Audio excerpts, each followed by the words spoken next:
Advanced Studio Classroom is on the air.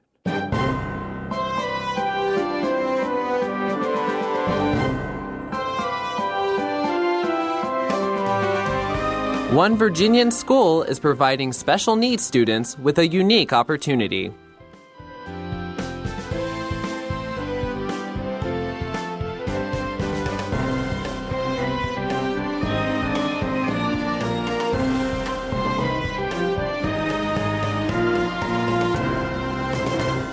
Welcome to Advanced Studio Classroom. I am your host, Joe, and today, joining me for our lifestyle feature, I have in the studio two amazing teachers. I dare say some of the best that our company has to offer. They are teachers at Let's Talk, and we have Pauline. Welcome to the program, Pauline. Oh, wow, I'm a little afraid to continue after such a glowing review.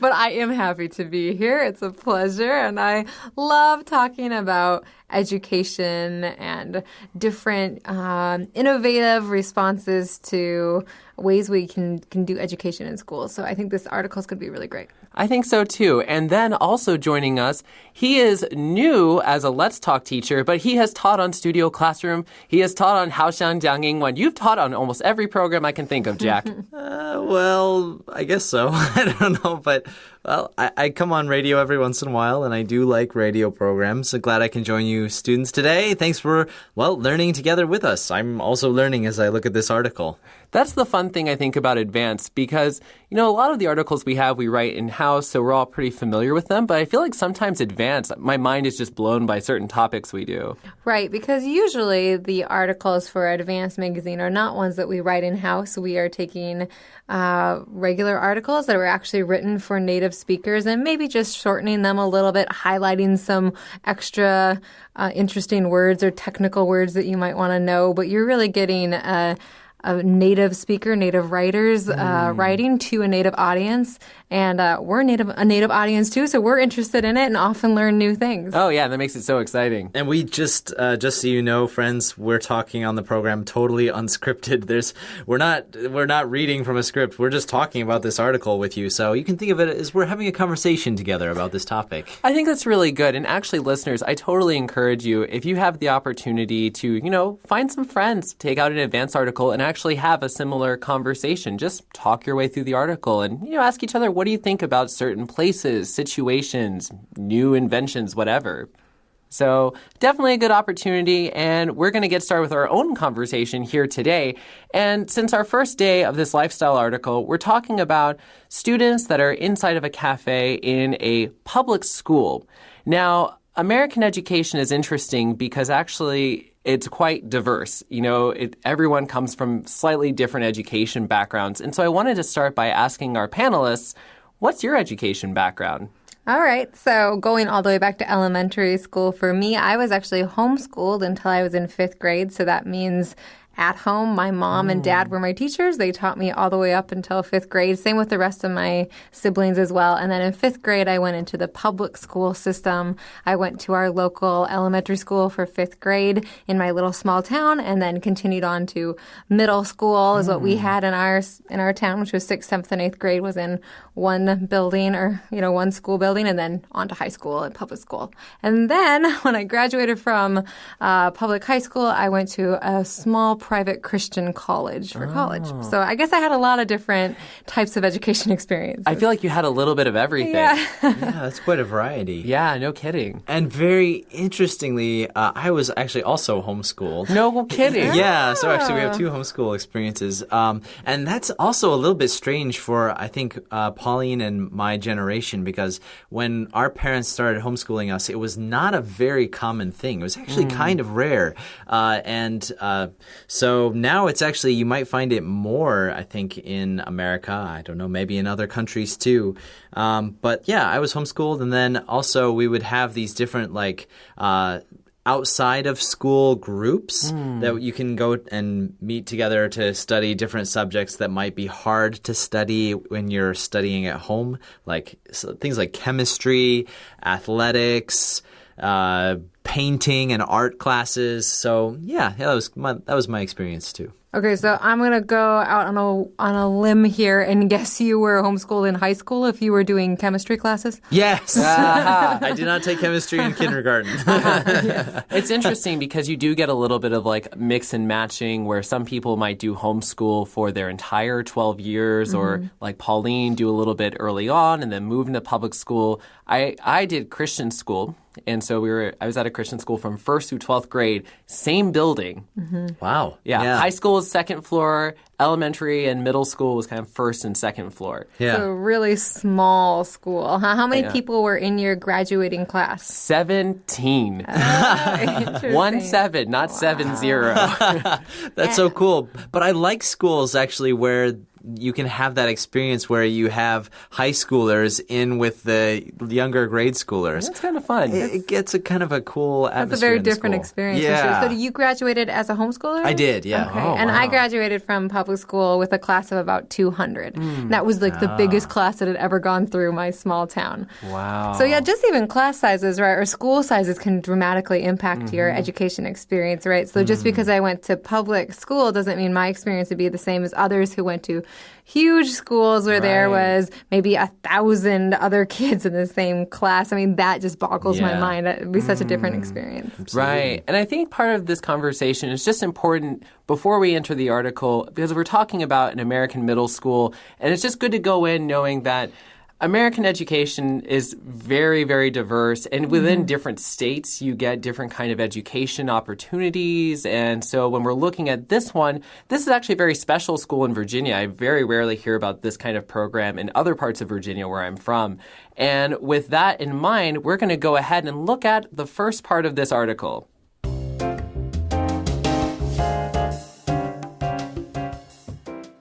Making a positive impact on students.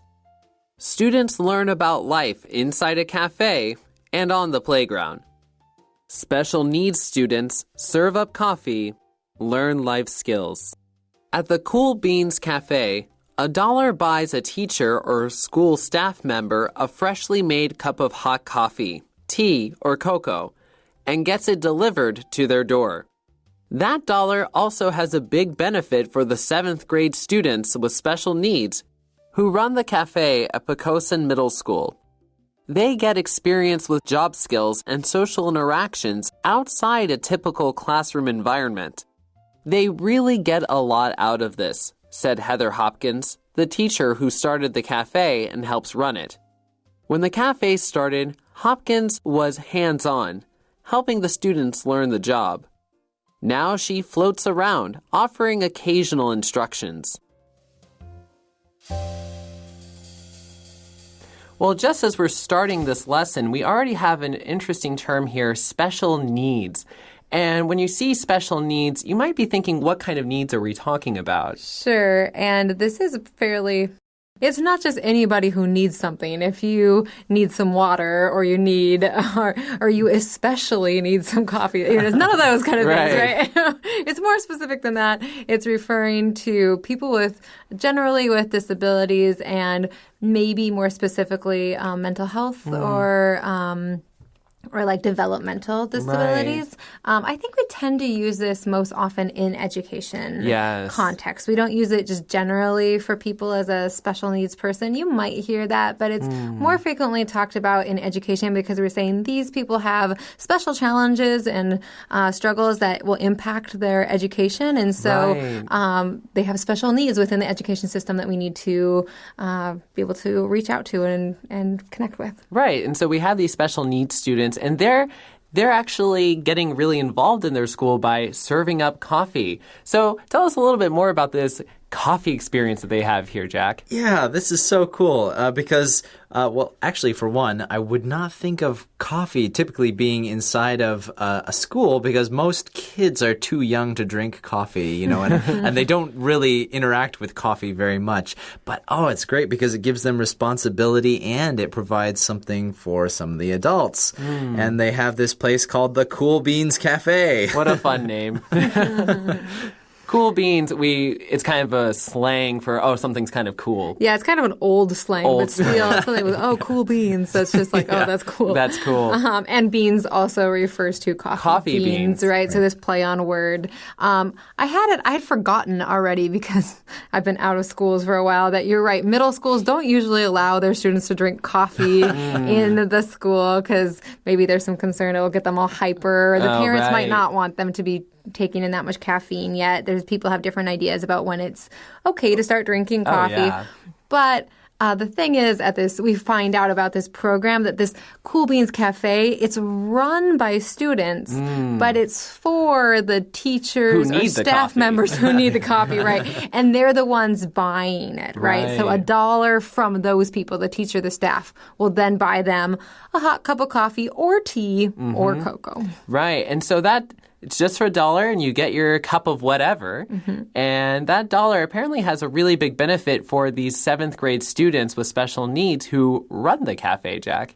That's right. Well, I think the $1, I'm sure, covers their costs. I'm sure we'll see some more about how they run their coffee shop. But the main thing is that it gives them a real job experience. It's not just a kind of like a pretend job, but they're bringing in income. They want to be professional about it. I think that's so cool that it's not like a kind of a pretend or a play job, but it's an actual real job. Right. On a small level, but still, like you said, a real one. And it has dual purpose, right? Not only does it teach job skills, it also encourages social interaction outside, they say, the typical quote unquote classroom environment. And I think this is so important because, oftentimes you have in special education, you're seeing more now where they're trying to figure out how to get these students kind of socialized so that when they leave the school, they can still be comfortable. Right, or more integrated classrooms, right? When I was in high school,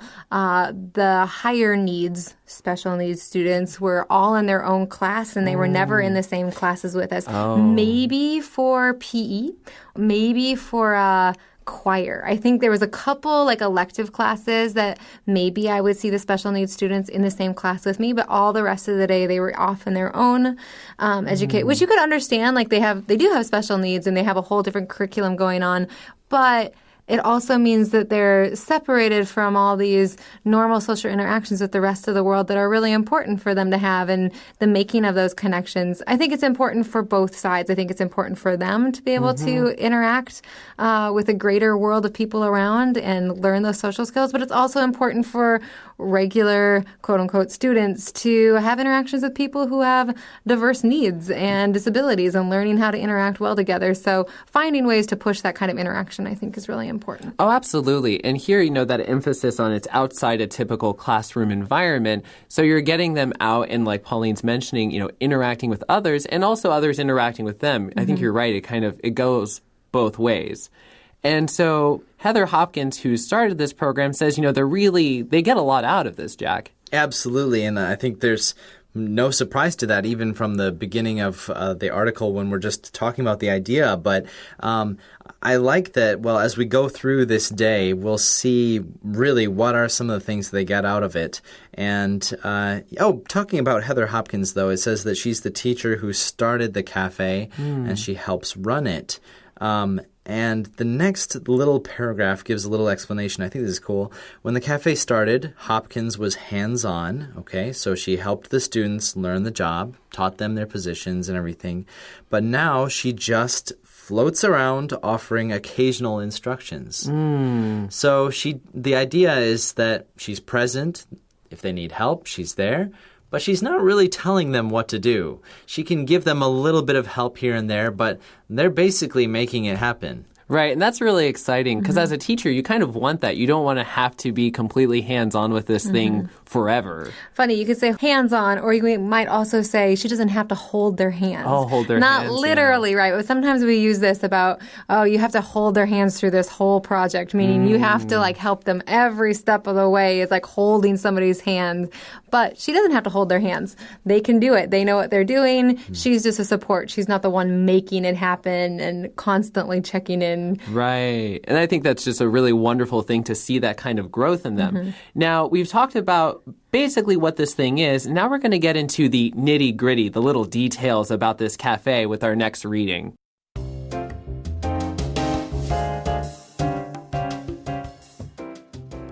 Serving up a cup of joe. The 5 students who run the cafe all have a specific job. Teachers order online in advance, and Jake Mann, the supply manager, looks for the letters that identify the drink they want.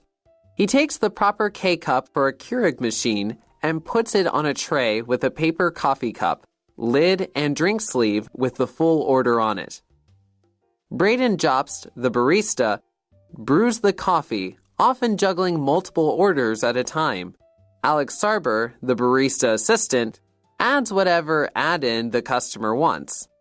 The finished drinks are dropped off to a cart piloted by delivery driver JJ Shibuya. Jasmine Baker, the cashier, goes on the deliveries with JJ and collects money and tips from the customers. One of Hopkins' main goals is to prepare the students for life after school. The students had to apply to work in the shop, and they change jobs every month and have to reapply again. Next year, she wants to introduce concepts such as wages and paying rent to make the connection between doing a job and how a person lives. The students take pride in the work and have showed off their operation at a school board meeting and at a recent expo of instructional programs at Poquoson schools.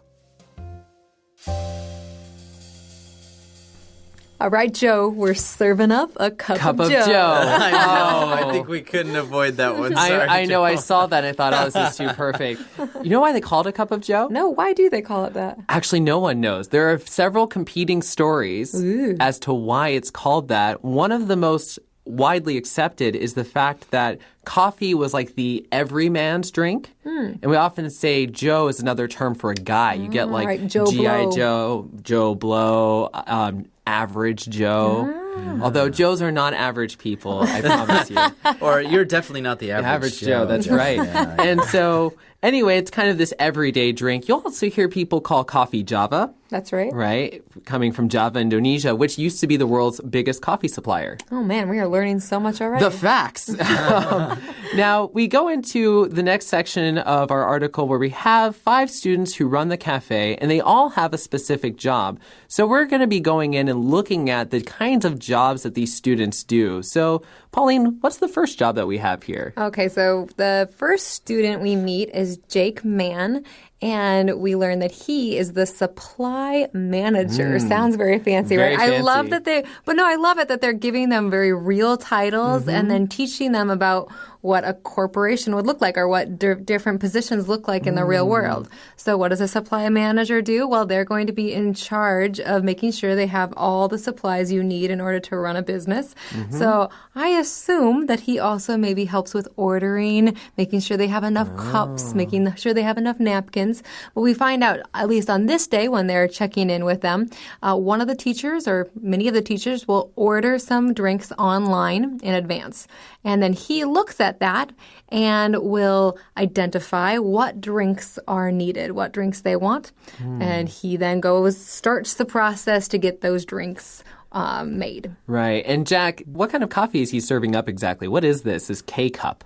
K-cup is a specific packaged coffee made for the Keurig machine. And if you've seen them, they're basically like those little plastic cups that are sealed, and you can just pop them into your machine and close it, and you get a cup of coffee that comes out of it. Right. Right. They're not great for the environment, but they're cheap and easy to use. Oh, yeah. And, of course, the point of this project is for them to feel successful in this, to be able to make a little money. They're only charging $1 per Right. cup of coffee. Can't go too fancy. So they can't go too fancy. And you want it to be something that special needs students of various levels of disabilities can successfully use and make. So I think this is Absolutely. perfect for that function. And so we go right from the supply manager to one of the other important jobs here, the barista. Absolutely. I think the barista is the quintessential coffee shop job, or it's the basic one. I think the barista is it's often, even some coffee shops are called. We have a coffee shop called Barista In Coffee. Taipei, yeah. I was a barista. Wow. I worked at a coffee shop and made coffee. So anybody who works at a coffee shop can be called a barista. Although some people take that to a higher level of art. Oh, right. And, this barista's job, he's quite busy. He's brewing the coffee and he's juggling multiple orders at a time. So you can think about how busy this person must be. And then he has an assistant even. Now, this is interesting. There's an assistant that also helps with add-ins. Mm-hmm.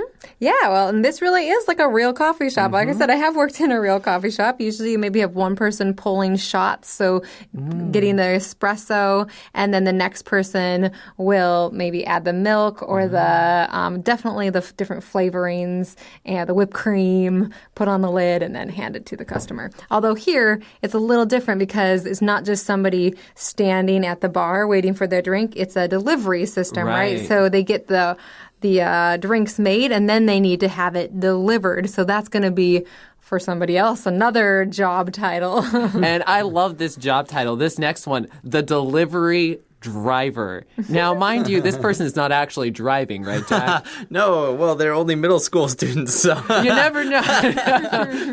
But no, they're driving a cart, and that's great that, busy teachers, right? They need to keep working. Maybe they only have a break between class or something, and they can get their coffee delivered right to their office.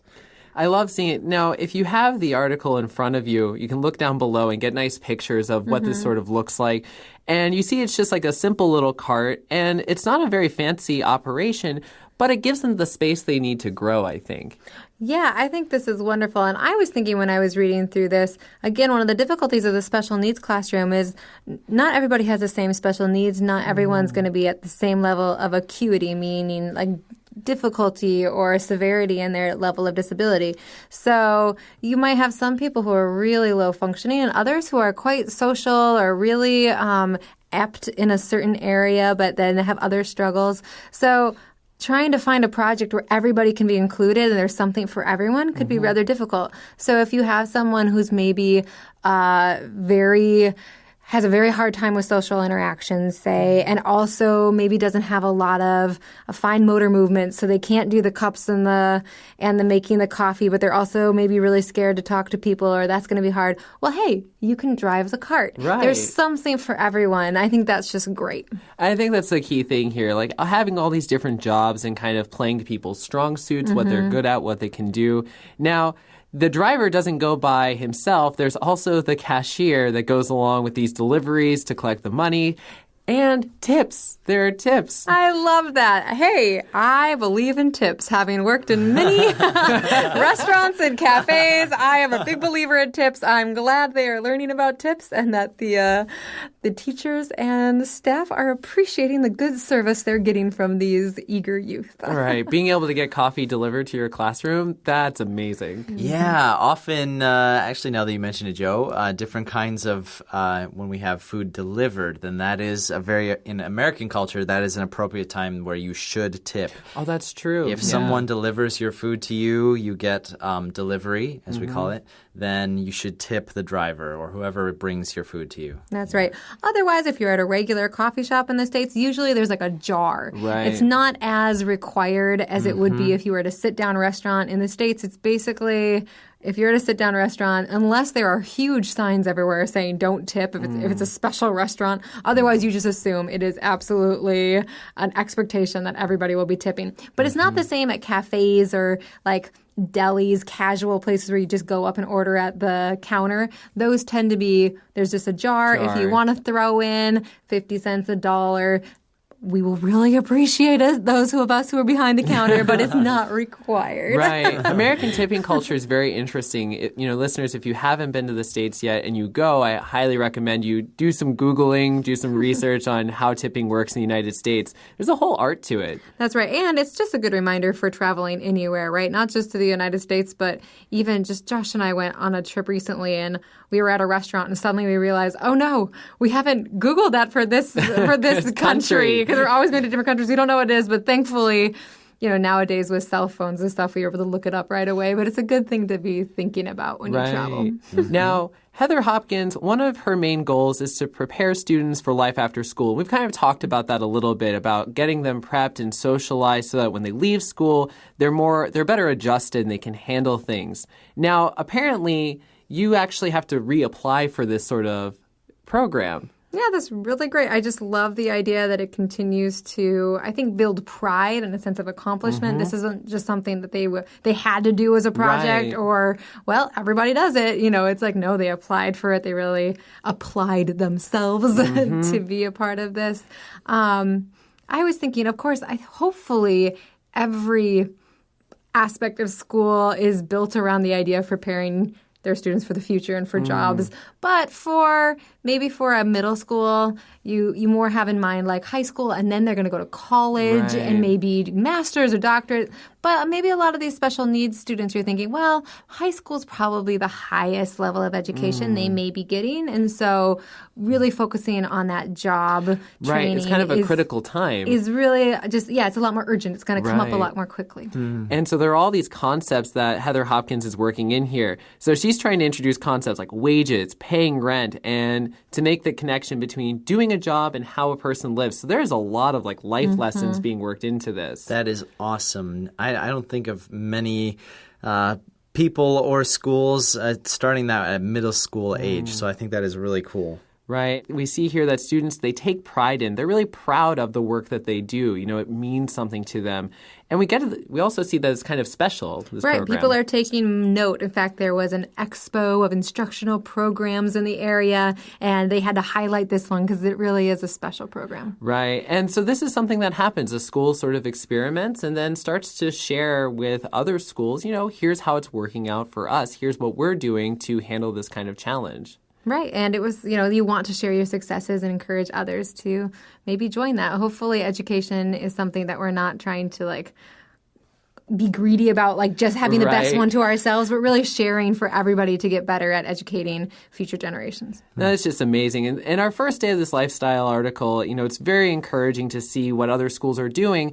And we're going to move into our second day tomorrow. We're going to be talking about sort of heart-to-hearts that happen with students and kind of former teachers or people that they've known in their past. And so be sure to join us again tomorrow as we look at how to make a positive impact on students. This is Joe. I'm Pauline. And Jack. Saying goodbye. Goodbye.